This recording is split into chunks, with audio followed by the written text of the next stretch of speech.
today is another day para sa ating mga kaibigang Cebuano here in IT Park, Cebu.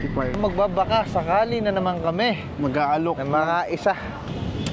Excuse me, makikisingit lang po ako. Tatanong ko lang po, baka may sira kayong iPhone. Ay, wala po sir. Sayang, nag-fix kami free on the spot. Oh my God, I don't have an issue. Sayang. Wala sir. Wala sir. I don't know. Okay, thank you. Thank you. Sige.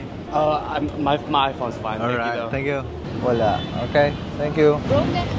Broken heart? Thank you. Oh, wala bro. Wala bro. Alright bro.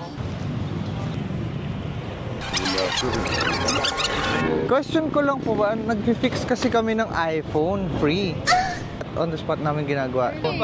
Really? Walang bayad kahit piso. Kukunin ko lang yung tools ko. Okay? My question is, can you tell us the story kung paano nasira yung iPhone mo? Why? Just scrolling around, akong phone. Yeah, it fell. That's it.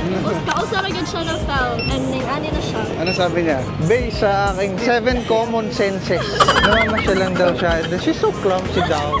And then it fell down. Ilang beses na ulog? Once. Papaayusin mo. Apateka muna, easy bro. Expect sa bilang na. Yamitay ko na sa. Uy, Slay!